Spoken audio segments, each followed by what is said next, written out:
What's up, everybody? Welcome back to another episode of the Thinking Man's podcast. If you guys are listening to this, please go ahead and subscribe to the Muscle Media Network channel. Leave a comment, share it with your friends, ring the bell, get our notifications so you know when we are posting videos. Today, Tommy and I have the pleasure of being joined by Nick Chan, Prehab, Rehab, mobility expert, and problem solver. Nick, how's it going, man? Thanks for joining the show. Hey, thank you for having me on. Yeah, It's going pretty good. Cool. So we were just talking a little bit off air. So you are getting ready to go down to Tampa. And one of the things that you're doing down there is you have clients, I guess, working through MI40. And one of your main clients is Terrence Rough Diesel. So tell us how, for the listeners that aren't familiar with you, how do you get from, somebody that's studying in school to being flown in to work on one of the most elite athletes in the entire sport? What's your background story? Oh man, I honestly, so I started as a personal trainer maybe like 10 years ago now, just at, just like a local chain gym. And first it was just kind of like a job. I just needed money. I just came out of school. I finished pre-med and I was like, you know what, med school wasn't kind of the path for me. And so like I loved training. Like I trained throughout. I started like powerlifting and bodybuilding. I was like, all right, let's see what we can do in this realm. And I did that for a few years, and I moved around to a few gyms. So my goal was always to work with the most diverse clientele possible.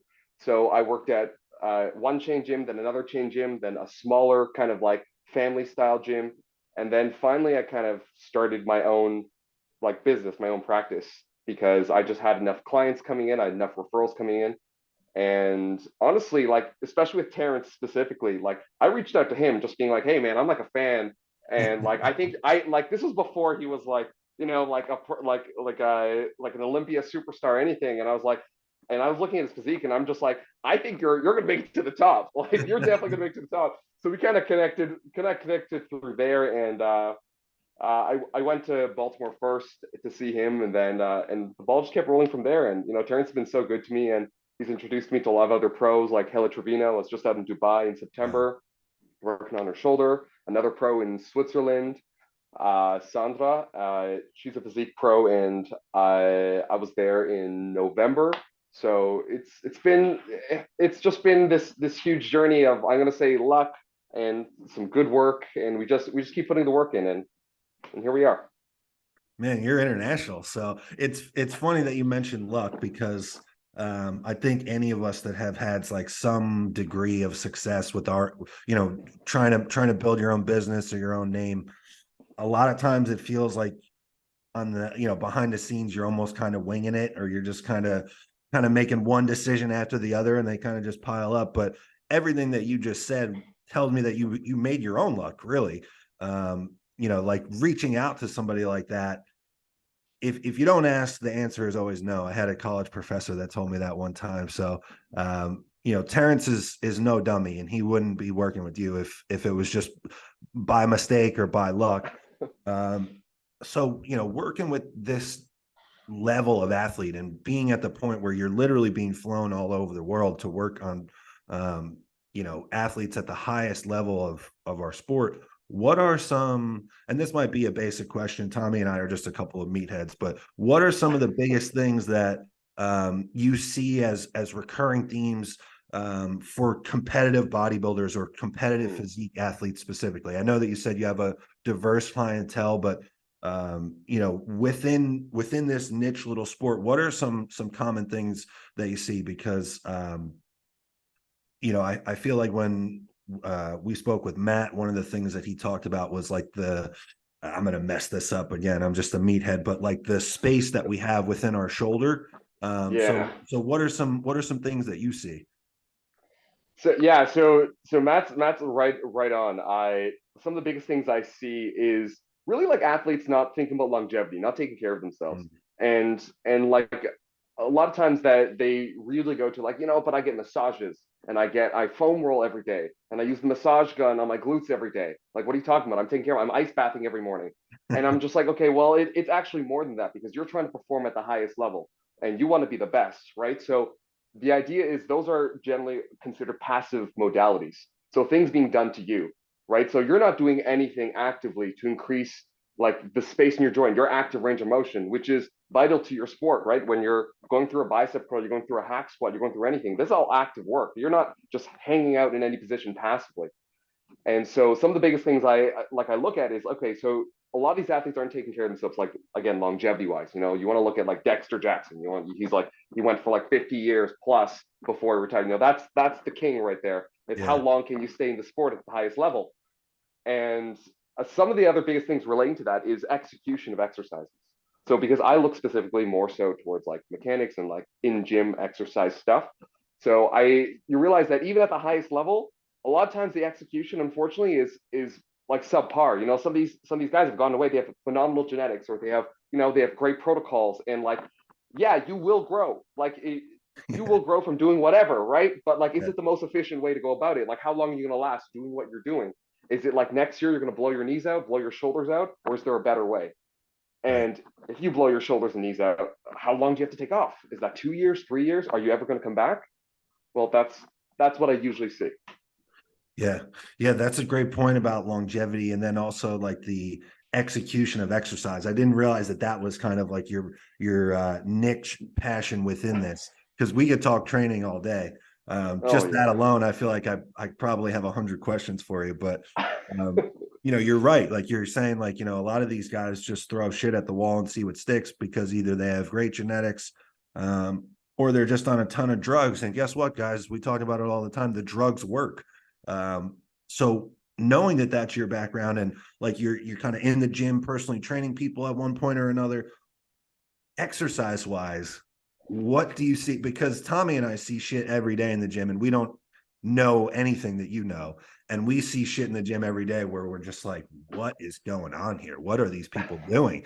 Um, and sometimes you have to remember that not everybody in the gym is training to be a competitive bodybuilder. I've had Yeah. to come to realize that, because sometimes I see people doing shit and I'm like, my God, what is this guy doing? But he might be training for CrossFit. He might be training for athletics, whatever the case is, right? But with physique athletes, whether it's on Instagram, whether it's in the gym, what are some of the things that you see in the gym and you just like roll your eyes and wonder what the hell somebody's doing? Oh my God, that's a tough question. There's so many things because like I go to the gym now and I have to put like my blinders on, like because Yeah. I'm just gonna train for me. And luckily, like I work out of a private gym, so like when I Okay. train, like now there's no one. Now I'm like by myself, so I don't have to see anything. But when I go to like public gyms, generally with like physique athletes and like bodybuilding athletes, I think if I had to encompass it all into like one title, it's not controlling the movement. Mm, They're just thinking like a lot of times I think that especially bodybuilders think you only have to go from point A to B, and if you go from point A to B, muscle will grow, and that's all they think: point A to B, point A to B, point A to B. But it's just like, how do you get from point A to B?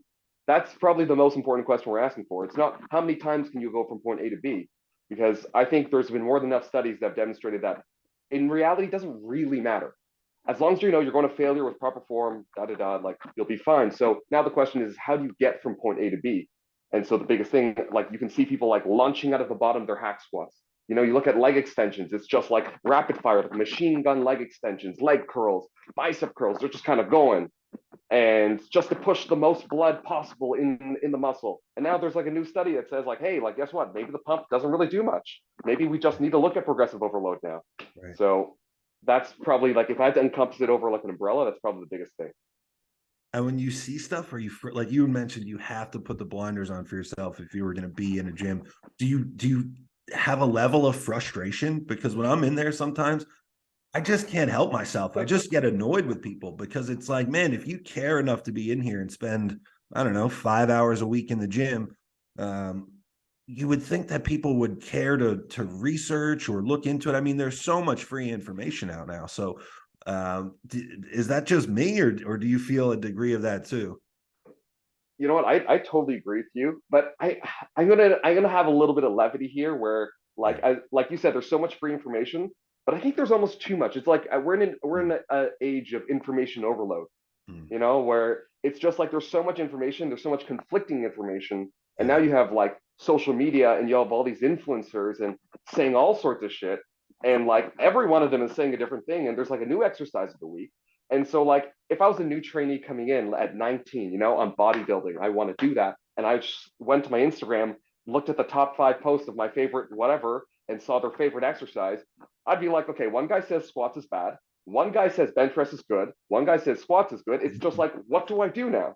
Yeah. And so I think yes, there's an onus on obviously the person to research, look for the good sources of information like you guys and try to find that. But I think at the same time, like the levity goes to like there is so much fucking information where it's just like maybe it is better to get like an in-person, like maybe for like a 2 months, 3 months, or whatever it is. And then I think the responsibility lies with them at that point. Yeah. And With, then oh, go ahead, Tommy. So if I think for me in my journey, you spend a lot of time learning about progressive overload, and you almost have to like chase the load too much and then back it down to really learn that it's not all about load. So I think a lot of people are able to then pick up on what muscles do as far as stretching and squeezing and contracting. How do you then incorporate prehab into different routines, or I know it's not like a blanket, but how would one go about incorporating prehab to then optimize their training and increase their range of motion that they have available to them with their joints to then get better muscular activation? Oh, that's a good question. I think the idea is understanding what the joints do and what you're going to train that day. So for example, if you're going to train like legs that day, right? So a big joint I work with legs is hips. Hips being, the quads, hamstrings, glutes, everything kind of centers around that. So having good hips or having good deep tissue, what we call capsular tissue of the hips, which is kind of like the deepest layer of tissue, means that the rest of your leg is going to contract better and properly. And you get more muscle fiber recruitment, is kind of what we call it. More motor neuron recruitment, more muscle fiber recruitment, so that stuff fires better. So the question being how to properly incorporate it, as much as it's called prehab, when you do it, you realize it's really strength work. Like going through maximum levels of hip flexion, like trying to train that is really hard. Like you're firing just like, let's say the rectus femoris in like an isolated position. That's strength work. So the way I incorporate it, I almost superset it with some, let's say, traditional exercises. Okay, before we hack squat, we're going to work on internal rotation of the hip, and then we'll jump into the hack squat. Not only does the hack squat feel better, okay, we're training a lot of tissue here as well. So you can do it almost beforehand as kind of like a warm up, and I always advise that as well. But you can also mix it into your main work to kind of help the exercises you're already doing work better, if that makes sense. Yeah, no, it makes perfect sense. I think that's kind of like what this segment of the podcast is about. What we started with Matt and having you on is bridging the gap between getting people to stop thinking of what you guys do as purely related, like, well, as long as I don't have an injury, I don't have to do any of this stuff. And that's where it's more about, I hate the word optimizing, but it's making your training better by incorporating these different prehab or strength training modalities within the training to then get more out of the movements. So that's what we kind of like, I wanted to pick your brain on and see how you go about adding what you do into, I guess, making a more well-rounded bodybuilder. Yeah, I actually like the word optimizing, and I know it's like so abused these days. Yeah, like optimizing. I like it. It does get overused. I like it when someone like you uses it. Yeah, exactly. Yeah. Because you hear optimize these days like biohacking and like sit in the sunlight and like I just think of it at the end of the day as kind of like efficiency, right? Yes. Like how can you be most efficient with their time? Any athlete, even bodybuilding. I know this is like physique focus, but any athlete, time is your most precious resource, right? You don't want to spend 4 hours in the gym. Then you're spending no time recovering and no time doing all the other stuff, right? There used to be this mentality of like the longer you stay in the gym, the more gains you're making, and it's like that's so not true. Like we've totally destroyed that, and there are still, I think, a large percentage of physique athletes in that population who have that belief still. Where if I spend 3 hours in the morning, 3 hours at night, just like Arnold did, like I'm going to be massive, like it's going to happen. And it's like no, like we want to make our training as efficient as possible. We want to take that down to you want to be in the gym as short as the time as possible to make the maximum, let's say, stimulus for your muscles and get the hell out of there. Yeah. Yeah. Now let me ask you just kind of selfishly, because you had mentioned, like we were talking lower body and you were mentioning like how just crucial it is to put the hips through different ranges. Individually, I've had a lot of issues in the past around my shoulders. So Mm. if you were going to take somebody like you had mentioned, like that 18 or 19-year-old kid that wants to start bodybuilding, Right. and let's say just for the sake of the discussion, there's nothing pre-existing, nothing funky. It's like the most generic 19-year-old that you could ever get. And Got you it. just you were going to be in their corner and you wanted to help with their longevity, help with their progress. What are some things that they can implement, whether it's before and or during their training, that would I guess preserve or improve their shoulder Mm. health over the long term? So first thing I would like do is because they want to be a bodybuilder, like I'm going to introduce them to kind of like the language, you know what I mean? So give them, it's almost like not like a full anatomy lesson, but telling them, hey, your shoulder, the way it moves, it's a ball and socket joint, right? So the primary thing with shoulder mechanics is that it can rotate. And so I go through them what external and internal rotation of your shoulder looks like isolated. And so literally the first thing I do is we assess your external internal rotation. We look at the strength at both end ranges there. And we see, again, like you said, if there's any pain, you said no pre-existing conditions. So we just literally start strengthening those two end ranges. And then we go right into some shoulder training or into some push training or whatever it is. And we kind of sprinkle that internal, external rotation training within our shoulder, our chest, whatever push training. And like I said before, end range training is like super hard. Like the end of your active range of motion is always the weakest part of your range. So increasing the strength there, like people always think of it like you guys said, like as rehab, but like increasing the strength at your end of range of motion is just going to make you stronger. It's going to have better delts and better whatever overall. So yeah, it'd be before and during, and then also like whenever throughout the day.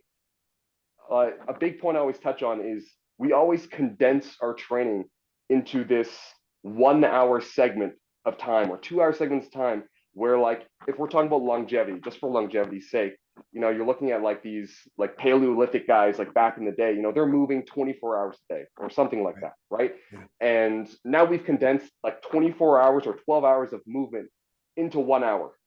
And then we kind of sit around and think like, why are our shoulders and hips exploding?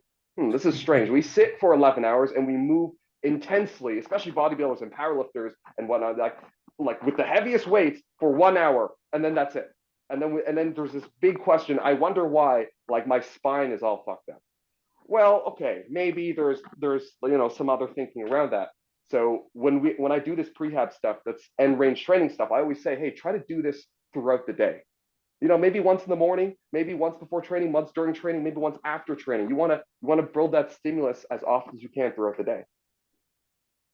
Man, I feel like you just spoke to my soul right there. That's me in a nutshell. I literally go to the gym, pack it all, anything that I need to do, whether it's prehab, mobility, all this stuff, pack it all into the time that I'm at the gym. And then I come home and either sit at the computer or lay on the couch with my dog. And then I wonder why I got jacked up hips and shoulders. So thank you for calling me out on that. Love that. And so what are some things like, I don't know if this is just the most basic question that you can answer, but like, what are some actual things? Like, I know when we had Matt on, he talked about cars. Are there anything else that, for bodybuilders listening or physique athletes listening, are there any kind of blanket movements or exercises that they can or should be doing regardless of their situation?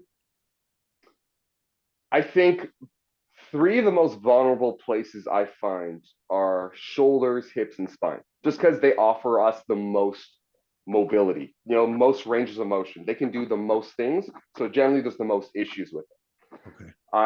I would say working the internal external rotation at the shoulders and the hips, everyone. It doesn't matter.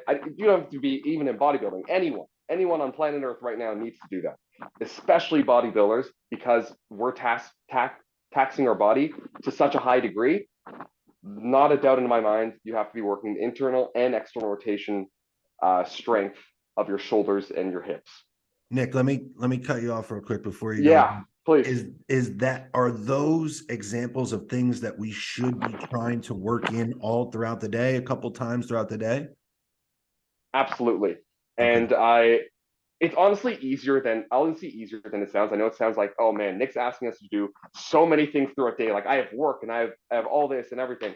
And I it's actually a lot easier to do once you kind of understand what you need to do. Like Matt talked about cars, and cars standing for controlled articular rotations. Like it's just a controlled joint movement, taking you through the full range of motion of what, let's say, your hip can do. And once you kind of can understand that, and once you can kind of feel that, it takes you about 10 seconds to do one. Yeah. And saying that you don't have 10 seconds to do something while you're waiting for your food to heat up, or Right. you're waiting for a call or something like that, like that's just bonkers to me. Like I don't know who you are, but I've worked with enough people to know that anyone can do these anytime, any point throughout the day. Like everyone has time. It's just whether you're willing to do it or not, whether you find it important to your physique or to your longevity or to your life or not. I it's yeah. And that's one of those things like you were just talking about. Like a lot of the people that are listening, or a lot of the people that you work with, are people that, maybe they don't necessarily have like the top end goal of being at the top of the sport, but they want to be whatever their best version of it is. And it's like, if that is the case, man, if you don't have 3 minutes to do this in the middle of the day, and I'm telling you, I'm talking to myself right now, like that, this is me. I need to be doing this stuff. But you're right. Like even, I work from home on my own schedule now, but I think back to any corporate job that I had, even under the most strict schedule, man, I could go to the bathroom and do a car in each shoulder if I needed to. I could literally just sitting in my office at my desk, you could do them. So, okay. So that was awesome. Continue on. You had mentioned that there were 3. Yeah, so hips and shoulders, internal external rotation for those joints is vital. I would say as a blanket statement for everyone that they need to work on. Yeah. And with spine, that's a tougher one because spine is one of those joints that are different from the other joints. With the other joints, we focus primarily on rotation because those are the most vital movements towards those joints, being hips and shoulders. Your spine is the opposite. Your spine goes through flexion, extension, and then it can rotate. So if your spine can't at base flex and extend, if you want to think about like kind of like a cat cow, like kind of that rehab thing that everyone does, if your spine can't do that at its base, then don't even think about rotating. And so if I had to break it down even further, if you want to think of your spine as individual joints rather than one long piece, I know I've got this guy in the back here, but every spinal segment, consider it as its own joint. So if we consider each spinal segment as its own joint, because every single one of them has to produce movement. So then the question gets, okay, each one has to be trained then, right? Like exactly. So then it's just like, okay, so every single one of my spinal segments should go through flexion and extension at its base. And if it can't, we're in some deep shit. Like a lot of bodybuilders, even people have herniated discs, this with their spine, this with their spine, this with their spine. And it's like, it's no surprise to me. I've looked at hundreds of spines and it's really no surprise to me. Yeah. So with all this, I mean, I'm thinking of things that would affect spinal mobility, obviously squatting from all the compression over time. Does that cause issues with being able to move the spine through a full range of motion? That's a tough question. I wouldn't be able to give you a for sure answer on that. Right. But all I know is that the people that I have that are still squatting heavy weights for a long period of time, that are still working on their spine, like at the same time, they have no issues with their spinal mobility. That's all I need to hear right there. So that's like that's that longevity point that you were talking about. Like if you put in the work to have longevity is just my takeaway from this. Longevity, healthy mobility, healthy movement, none of these things are just going to happen on their own. It's just the same as being strong or having an impressive physique. It's not just going to happen on its own. I think with all good stuff. What I noticed with people, and this is something I was able talk about training upper mid back, it's not as much people struggle with scapular retraction and protraction as much as they struggle to get into thoracic extension, which I think because of our lifestyles now of being seated, relaxed core and kind of the rounded shoulders, and especially like what do we do with iPhones? Like I'm really bad about it. I catch myself almost resting my chin on my upper chest halfway through the day. Good problem to have. Upper chest. Yeah, I was gonna say, yeah, your upper chest is so big that it's stuck there. And you have to That take like a 9K. rescue breath because you realize you haven't breathed in a minute. How do you go about incorporating spine work into an individual's, because like you said, the spine is a hard one to like identify and get people to learn. I mean, a shoulder and a hip's a little easier to like teach. How do you go about incorporating spinal work into, I guess, a plan, a well-rounded plan? That's a good question. Spinal work, I think, for everyone is obviously super vital, especially again physique competitors. So not like I said, like not only hips and shoulders, spine is something I look at really closely. So especially if there's, let's say, big gaps in their spine. So if I take a look at their spine and I see that, okay, we have L1 to L4, let's say, they don't move. They kind of move together as one piece, and we can't segment them or individualize those segments. So if they're not moving, they can't produce strength. So I don't know if Matt has said, but my big thing is if you can't move where you can't move, and you can't load where you can't move. Mm. And so I'm going to break that down a little bit. So you can't move where you can't move is like, it sounds so obvious. Like, okay, if I can't go through, whatever, this amount of elbow flexion, I can't go through this amount of elbow flexion. Right. Duh. Any point, let's say my elbow flexion was stuck at 90 degrees. Any point further than that, like I can't load that because I can't actively move there. So sorry, let me break that down. Let me break that again. So if let's say my elbow flexion, I can only bring my elbow up to 90 degrees for whatever reason. Yep. Right. So my biceps are only going to fire to the point of my 90-degree elbow flexion. I can force myself to like jack up like my elbow like this as much as I want. I'm not going to get any more tissue recruitment past this point of my active range of motion. Yeah. Because So I really, can't actively go there. So you can't to even break down what you're saying further, not like you can't load where you can't move. You're not going to grow where you can't move. Like you're leaving a ton of growth on the table then. Exactly. Head pat. Good job, little buddy. Yeah. No, that's great. And you know what? That's something that like to break down to bodybuilders. Sometimes it's hard just vocally saying that. And then when I show them, they're like, whoa, like I didn't realize I'm leaving that much on the table. Yeah. And like so, to that point, like if you beat up that same range of motion over and over and over and over and over and over for a long, long time, just that same range of motion with no change within that limited range, again, it's no surprise why things are exploding. Shoulders are exploding, and this is it keeps me in business, but like still.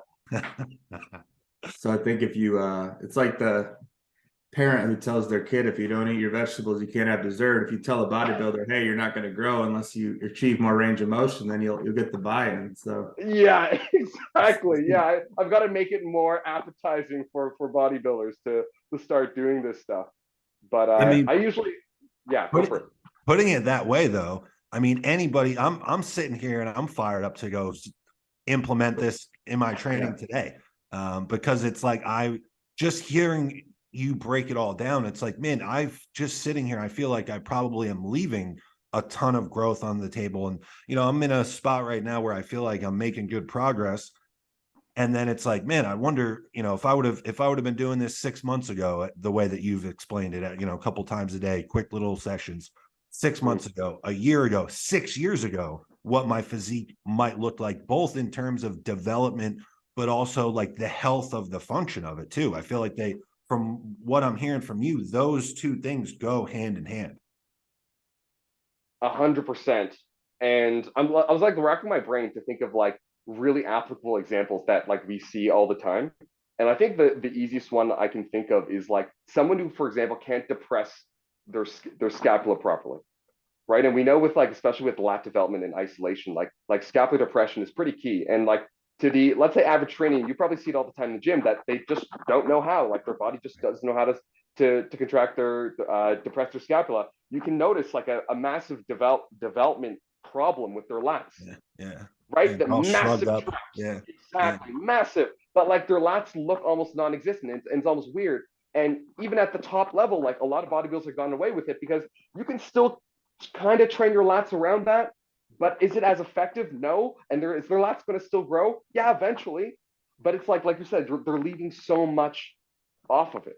And it's like, then when I work with some pros and like we get them to depress their scaps properly, and we're getting them through like, you know, an actual range of motion for like, let's say a pull down, they're like, whoa, like my lats are pumped up and it's only been 6 reps. I'm like, I know. Yeah. That you don't need much more. Yeah.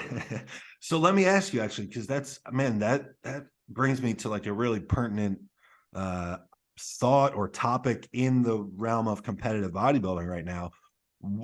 Have you seen some of these guys where you know, they're talking about it, where there's, you know, the big rumors, there's nerve damage and all this stuff, like Rami, Ian Vier come to mind, where we see like this, you know, dramatic overdevelopment of the upper back, of the teres, and then almost like a complete atrophy of like the lower lats, let's say. Yeah. What do you, when you see that, in your expert opinion, what are the thoughts that go through your head when you see someone like that? Are you thinking that these are things that can be rectified through expansion of their ability to move?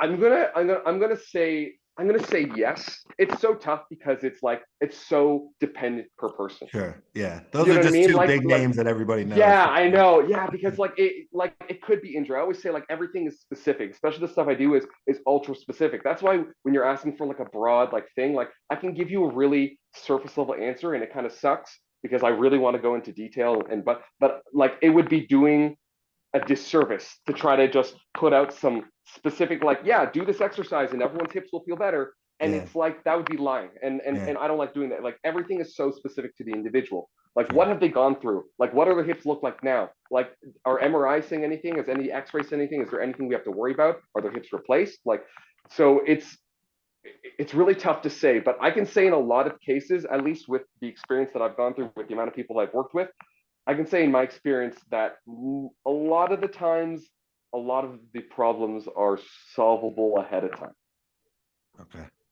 Yeah, Yeah. I totally get not wanting to give like a blanket statement. I mean, that's like Tommy and I get training questions or drug questions even, and it's like, man, most of the time, if you have an understanding of some of these things and you also are able to put an ego aside, the correct answer is it depends, or it, you know, I'm not sure even. Yeah. No, but we appreciate it. I mean, even some of these answers that you might consider surface level, with your breadth of knowledge, I'm sitting here and I'm like literally taking notes. I'm like, man, I got to add this. I should be doing this.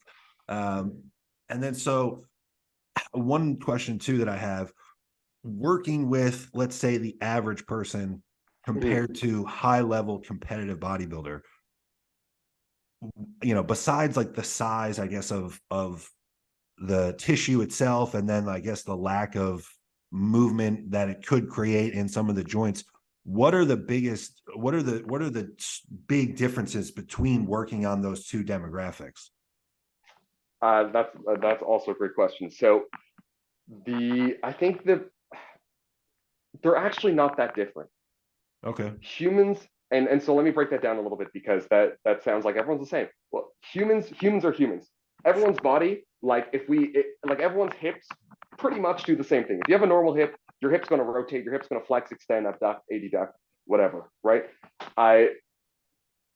The only difference I find with bodybuilders and GP, like a general population, is their goals.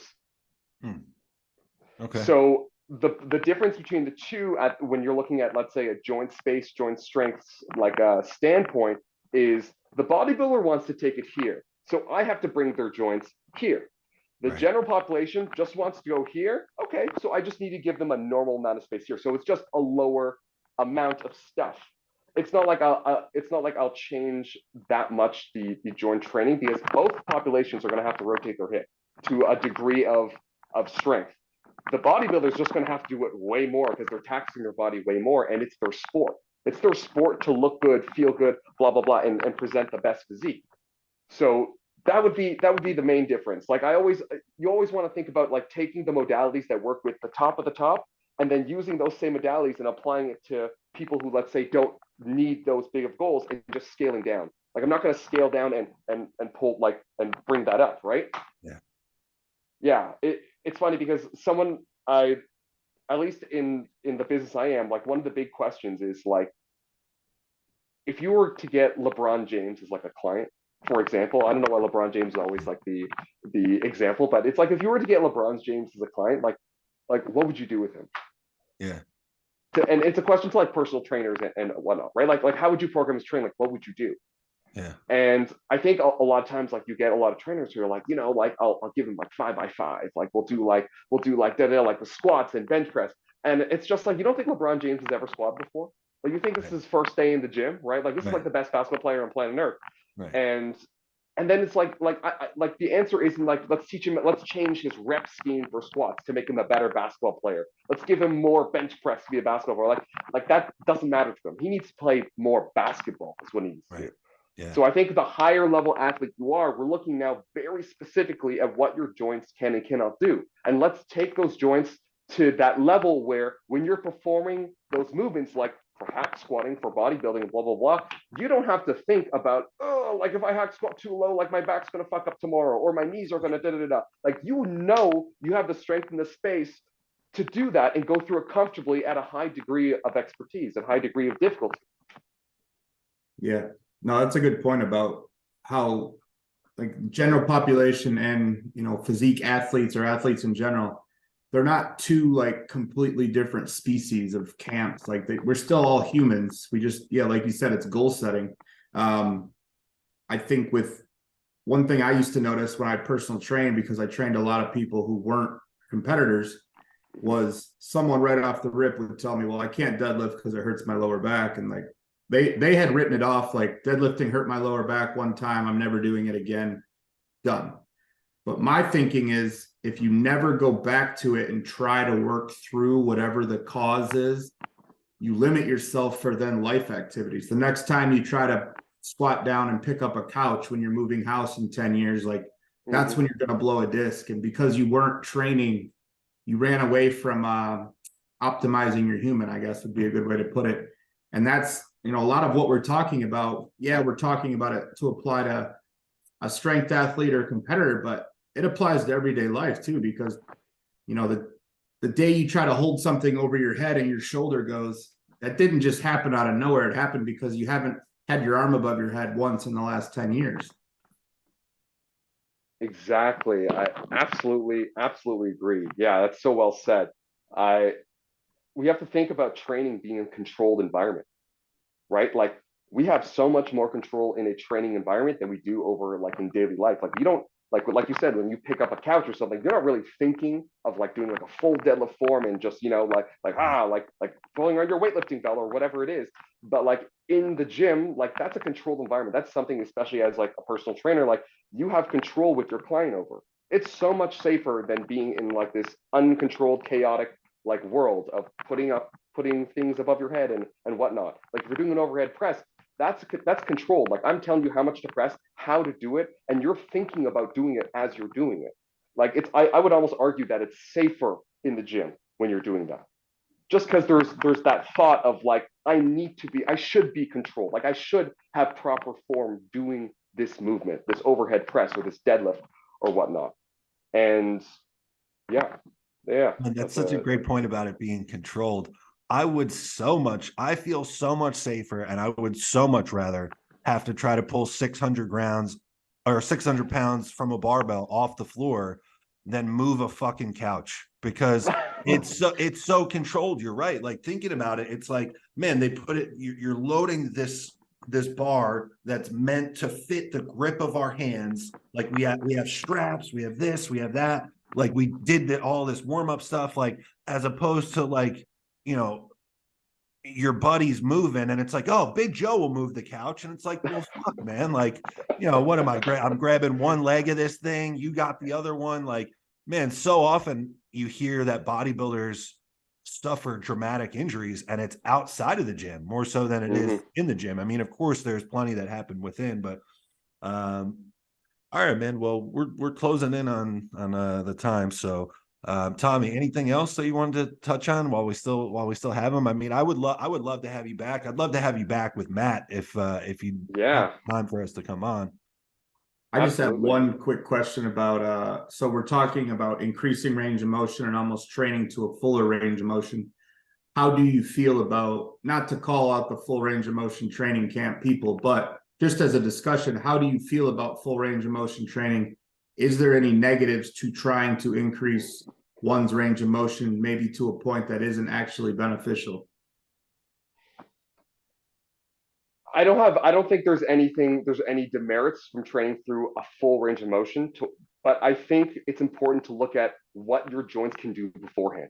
Like what is the capabilities of your bodies beforehand before you just kind of let the weight bring you to like what they call a full range of motion. I think the full range of motion depends on what your full range of motion is, what you can do. If your knee can only bend to whatever 90 degrees, that's your full range of motion. And if you want more than that, well, you better work on those knees or those hips or whatever it is that's impeding that full active range of motion. If you force that to go past that, like we said, you can't load where you can't move. Something else is getting taxed a lot. Is it another muscle? Is it a ligament? Is your ankles? Who knows? Like the load is being spread out somewhere because we know that anything past 90 degrees of knee flexion, that knee isn't, that stuff firing isn't working. We know that. So I think my question is full range of motion is great to your capabilities. So everyone's full range of motion is different. So to say that, everyone should squat ass to ass or leg press, like your knees should be licking like your face, like maybe you can't do that. And maybe your full range of motion again is 90 degrees. And if you want more, work at that. Let me follow up and ask you, because you mentioned like the mobility or the movement at the joint as a limiting factor. Mm-hmm. Would the size and the shape of the tissue also be a limiting factor? It's definitely possible. Have I Okay. seen that being a massive limiting factor? I haven't seen a case where like, even working with some of the biggest muscles, it wasn't like all I would say is like the literal size would get in the way of Yeah. like going through, let's say, more knee flexion being like myself, or even elbow flexion. The bicep's so big, like literally gets in the way. Well, then you have nowhere else to go elbow flexion. You have nowhere else to go knee flexion. Then that's your full range of motion. It is what it is, right? Yeah. So other than that, I don't think it would be like impeding in I think the effect that you're trying to talk about. In terms of size, that example that you just gave, I think of Nick Walker. Like when I see him train, he has gotten so big that it almost looks like his reps are short. And it's from what I see, my uneducated eye, it literally just looks like the tissue. Like he does a bicep curl and it doesn't even look like he can get to full flexion because his forearm and the peak of the bicep are going to come together and stop. Yeah, that's interesting. Now, what about, let me follow up. What if there was, like, I've seen guys, I had like a partial tear of a bicep on one side, and I've always felt like I need to move less to get it fully stretched. Does that make sense, or am I just making shit up on the fly? Sorry, say that one more time. So like my one bicep I had a tear and now it's shorter. So like do a preacher curl and on my right arm, I have to really almost lock my elbow out to get it fully stretched. Whereas I feel like my tissue on this arm is fully stretched probably here. Does that make sense? Or am I just selling myself? That's interesting. That's interesting. Like it's to me, I'm not going to give you like an exact thing because I'm not there to look at your elbow directly. So it's really hard for me to tell because I'm just hearing the information, right? So to me, it sounds like it feels comfortable stopping there. Yeah. Yeah, it feels like something's going to rip if I go further. Exactly. So to me, it sounds like if you go further, like you're just uncomfortable. And I think that's a good point of assessing what you should be going to as well is, hey, I feel like you said, something's going to rip, or I feel uncomfortable going through that. And I think to that point, it's different if I took you through something because I would be able to tell you that, hey, like your elbow's not going to rip. And we'd go through certain things so you understand that, oh, my elbow can load past what I thought like my elbow flexion is. And then once you know that, once your body can establish that, then I would be like, yeah, you can bicep curl further than that. Then you'd be okay because now you're also comfortable. Yeah, that makes total sense. All right, man. I think it's a good spot to wrap here. It also will lead to people wanting more. That way we have to have you back on. We really appreciate you coming on, man. Between meeting you and speaking with you and having this discussion and meeting Matt earlier and hearing how highly he speaks of you, it's just been awesome to kind of continue to grow like this circle or network of people we're able to get in touch with. before we let you go, is there anything that you want to plug? Let people know where they can get a hold of you. Are you open to clients? Like if there's people, I guess, that are going to put you on a flight, I guess you're open to just about anything, huh? Yeah, I'll never, not that I'll never say no, but I love interesting cases. I love working with all sorts of people. So like my Instagram is _coach Nick Chan, NICKCHAN. You can find me there, send me a DM and we'll talk. Like let's see what's going on. And I just want to say thank you guys so much for inviting me on, and thank you to Matt. Like whether he's going to listen to this or not, like he's been so kind to me and so again so kind to plug me and just speak so highly of me. Like he's the GOAT. He's the guy. Like you're in Tampa, you go see Matt. That's the guy to see. Awesome.